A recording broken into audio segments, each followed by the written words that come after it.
Welcome to another Dumb Things People Say to Atheists.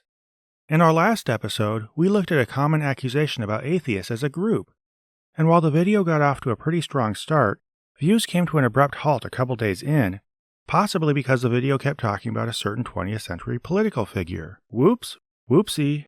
But today we're going to move on to a less algorithm sabotaging topic, which is a common thing Christians ask atheists when, as we are known for doing, we find apologetic arguments unconvincing. It seems to be expressed with an undertone of exasperation, and if you've been following the online conversation, it's a little topical right now. And that is, what would it take to make you believe in God? Well, I guess Him existing would be a vital start, but let's flesh out the details after the music.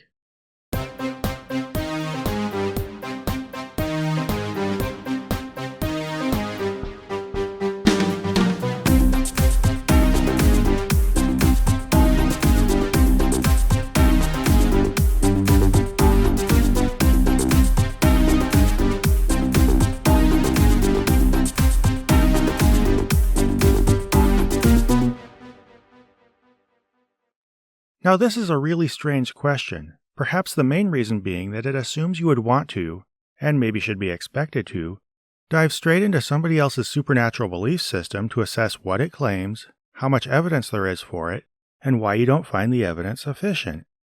Then use all this information to help you speculate on what hypothetical thing would convince you. This is a lot of energy to put into something you don't believe. But I can kind of understand why some Christians might ask this. And remember, I'm saying not only some, but might, because we're only trying to get possible insights into why sincere, intelligent Christians might say these things, not trying to pin any specific motivation on all or even a subset of them. To understand this question, we need to understand how pivotal Christianity is to the thinking of believers. Many are so totally immersed in it that it becomes the lens through which they see everything. To them, people across the world are either Christian or non-Christian. All actions are either sins or not sins. And the question of whether someone chooses to accept Christ or not is of the utmost importance, especially if that person is a close loved one. On top of this all, the claims of Christianity are well-established facts, which may sound weird to us from the outside, but remember that many Christians live in tight-knit communities that model confident acceptance of these facts. They're factually aware that there are a lot of non-believers out in the world, but this population might be a distant, faceless, easily misrepresented group of others. What this all means is there's a big difference between how believers see the religion and how outsiders see it, creating a communication barrier that can set them up for a lot of frustration. And I can see the question, what would it take to make you believe, arising from this frustration. For one, think of how the outside world is represented within Christianity.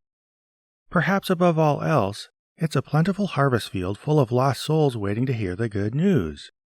And this is key, because when you train people to see outsiders as inevitably eager recipients of a salvation anybody should want, you set them up to misunderstand basic and understandable reactions to being hounded about their religion. It will be easy to think any non-receptive person just, 1. rejects Jesus because they're wicked, or 2. aren't yet ready for a variety of possible reasons and just need you to keep coming back to speak the love of Jesus to them as the Spirit works in their heart, which, trust me, is far different from how most non-believers who just finished saying, "No thank you," think things should proceed. This can lead Christians to become more and more frustrated the longer they see someone rebuffing their efforts as Jesus' wingman, especially if it's a close loved one they want to see as the not yet ready type instead of the lost cause type. And after every plea, every expression of Christ's love or warning of the dangers of hell, and every apologetic fails, I could see their frustration building to the point that they throw up their hands and blurt out, "Well, what would convince you?" Remember, after all, that what they're showing you has been reinforced as established and easily understood fact within their community. And the narrative of evangelism ends with sincere people accepting Jesus because who wouldn't?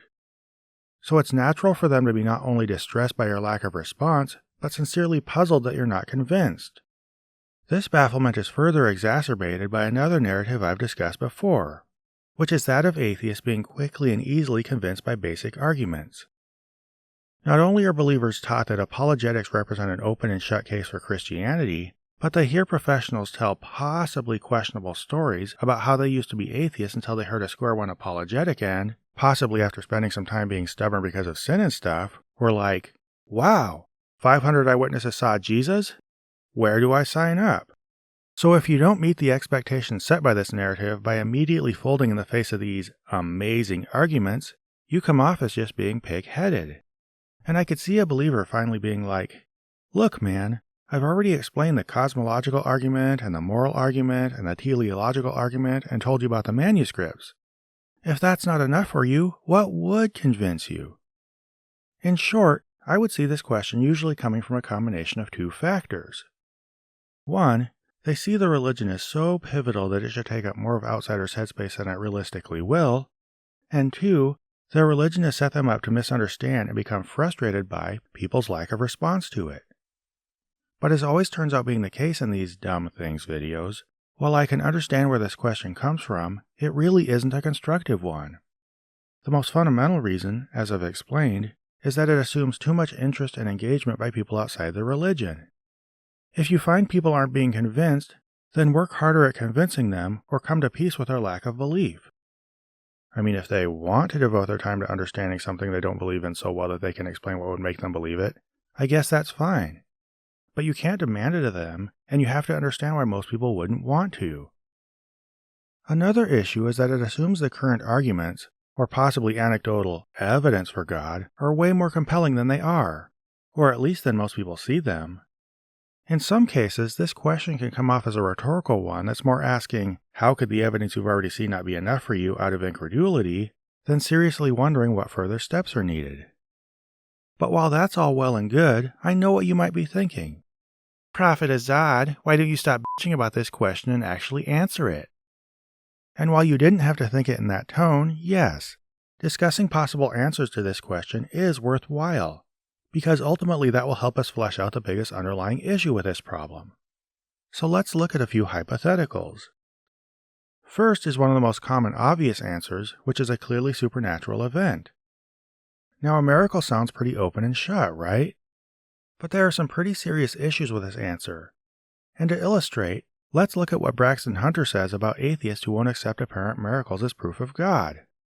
If an asteroid strikes the moon and suddenly it is written in Hebrew and Greek, God exists, it's not good enough. It could be aliens using advanced technology. But obviously, this is a level of skepticism that the average citizen does not have. If you ask the average citizen who happens to be an atheist if they would believe if they saw an ocean parted in Jesus' name, they would say, yes, of course I would. If you ask the average citizen whether riding on the moon or a personal encounter with God would be enough for them to believe, they're going to say yes. If you ask them whether logical arguments in principle might convince them, many, if not most of them, are going to be open to that. Let's call this atheist Atheist A. So what does this mean? This means there is a huge difference between what Atheist A, the average citizen who happens to be an atheist, considers to be good and bad evidence, and what Atheist B considers to be good and bad evidence. Seeing someone's head get cut off and then reattached an hour later, involving that person telling someone about an experience of an afterlife they had and information from a conversation that that person alone would know about this deceased friend or loved one, might not be evidence for God or isn't evidence for God because it could be aliens using advanced technology or someone else using an advanced technology. Atheist B has an epistemology that people like Matt Dillahunty have chiseled out over years that prevents them from accepting as good evidence what Atheist A would consider fantastic evidence. Now yes, I suppose some atheists are more potentially gullible than others, if that's the point Braxton's trying to make. And if I can be described as Atheist B, it's not because I specifically refuse to accept evidence for God. Rather, it's because I'm cautious about what I let myself assume about any strange phenomena I observe. If I see a bright light in the sky that moves in an unexpected way, I might say, wow, that was a weird bright light, and possibly look into it more. What I wouldn't say is, wow, that was a weird bright light, so now I know aliens are flying around in saucer-shaped ships. When you say the first thing, you're acknowledging what you saw evidence for and keeping your conclusions limited to a description of that evidence. When you say the second, you're, consciously or not, letting separate assertions or general cultural baggage start filling in gaps, thus assuming way more than you actually saw. When you do this, you at best have an undisciplined epistemology that can lead you to random conclusions every time you see something weird. And at worst, you're waiting for the chance to smuggle specific assumptions into any weird thing you see in hopes that it will lead you to a specific conclusion. In either case, whether your epistemology is either this sloppy or ready to home in on a desired answer, I think it's safe to say there's a problem with it. But Braxton plays a little trick of language here by misconstruing our caution about prematurely jumping to unwarranted conclusions in general as a specific unwillingness to ever reach his conclusion. To be fair, this might not be deliberate, and he might just be dealing with the kind of frustration I had described earlier. Christians who want to convince others of their God's existence are faced with a daunting obstacle, namely the apparent long-standing absence of God or even of supernatural phenomena that can be attributed to him, which leaves them dying to pounce on any real or even hypothetical supernatural event that they can attribute to him. When you're that hungry to finally have your evidence, and of course you've been trained to see anything supernatural in terms of Christian theology, you're going to be primed to automatically interpret anything that seems supernatural as evidence for God. So you can imagine that when others aren't quite as quick to see it the same way, they will come off as stubborn, to the point the Christian might see them as simply unwilling to accept evidence at all. But one thing Christians fail to see is they're not the only ones hungry for evidence. There are any number of believers in ghosts, UFOs, other religions, conspiracy theories, or whatever else who feel just as eager to pounce on an unexplained phenomena, connect the dots according to their assumptions, and claim it as their own. Sure, a Christian can scoff at the idea of people suggesting maybe it was powerful aliens if something were written on the moon or a person's head came off and back on. But why? Is there evidence for it being God rather than powerful aliens? No. And a believer in aliens might just as easily scoff if they showed you the same things and you suggested God is an alternative possibility. This is because neither God nor aliens is an inevitable explanation for what you actually saw, but either is a possible explanation. So people just tack on whichever one they're already invested in and then laugh at the other possibility since, everybody's good at noticing how silly other people's paranormal claims are. And by the way, slipping in details about invoking Jesus' name or telling about an afterlife doesn't get much traction here. We're still in mysterious territory with a lot of possible explanations, and people can be deceived or mistaken. A fact even the Bible prepares Christians for by warning them about things like false teachers of the devil appearing as an angel of light. So if they expect us to take stock in any pro-Christian utterance associated with a weird phenomena, while themselves feeling free to take any anti-Christian utterance as a demonic deception, it seems pretty clear to me that this is about finding any possible path to existing religious belief, not about expanding your epistemological horizons. But okay, let's move beyond simple miracles and be even more direct. What if we actually saw God himself appear as a being of light and announce himself? That should do it, right? But even this kind of appearance is tricky because it runs contrary to the patterns of reality as we've observed it so far, and would leave us with plenty of reason to wonder what had actually happened. Was it a hallucination? Should you believe that whatever it was truthfully representing itself as God? How does the definition of God even enter into the equation? How confident could you be that you're clearly remembering the details over time, and what would you make of them? Over the course of months and years, after this one-time light show had faded under the relentless grind of consistent physical reality, you would have more and more reason to wonder, right? Now, some Christians might see these questions as attempts at explaining away what was right in front of you. But if this scenario were reversed such that the being of light announced Hinduism or Islam as the true religion, I imagine they do a marvelous job laying out the limits of what this appearance could tell us. But let's go even a step further and look at a great workaround Pelagia suggested for this problem, which is that the being might provide information, such as a bit of scientific knowledge or the solution to a complex math problem, that you as an observer wouldn't have known otherwise. All that stuff Jesus never explained when he was on Earth. This makes hallucination a less likely answer and brings us closer to finding a one-time appearance convincing, possibly as close as we could get. but even if you walked away knowing something totally new, you might still wonder what had happened, how you got the knowledge, and who had given it to you. And the further we dive into these thought experiments, the more hoops we make this hypothetical God jump through to prove his existence, the more we see the desperation behind trying to prove an otherwise non-manifesting entity through a one-time event. To understand why, let's think about why we believe most things we do about reality, at least those parts that impact how we act. We have a pretty detailed story in our heads about what the universe is and how we can constructively act in it, not because of one flash-in-the-pan event, but because the workings of natural reality have been borne out to us in detail and verified through repetition. And even then, a lot of what we conclude about it is tentative by degrees, depending on how well we've gotten the chance to observe it. When we consider this, it becomes clear how much Christians are asking us to conclude based on very little information when they appeal to these hypothetical scenarios. Whether it were a being of light appearing to you and saying it was God, or a person parting an ocean in Jesus' name, what you are witnessing would present you with a small number of facts that are limited in scope and come as a jarring exception to everything about reality as you've observed it so far. Which means there would be a lot of honest questions you should have about what the event was and how you should incorporate it into your existing understanding of reality. If you were to bypass these questions by adopting a whole new understanding of reality, you'd be making up most of it in your head, or using the opportunity to connect what you just saw to an existing narrative.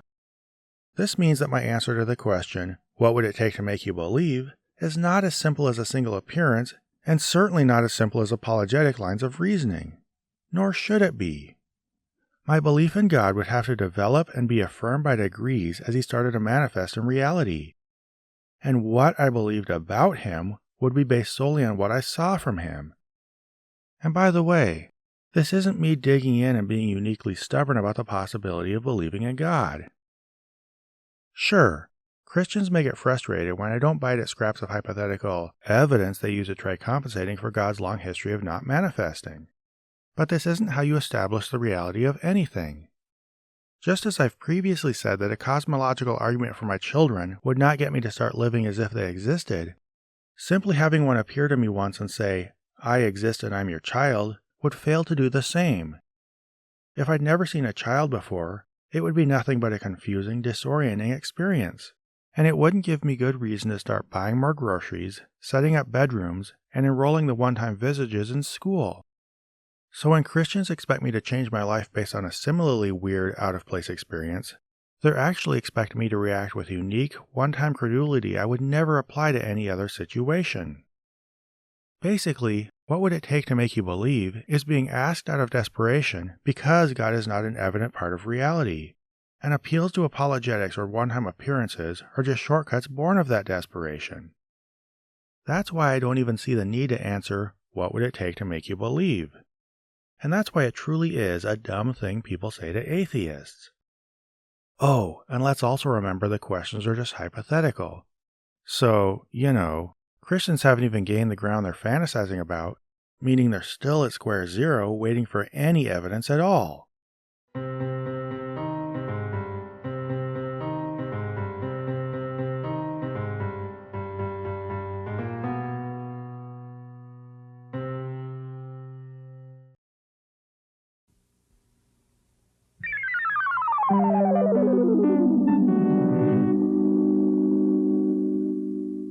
This program was made possible by a grant from Anthony Guthrie, John Adams, Maggie Danger, S.R. Foxley, Bob Generic, The Crowd Pleaser, and Q, and by the generous support of viewers like you.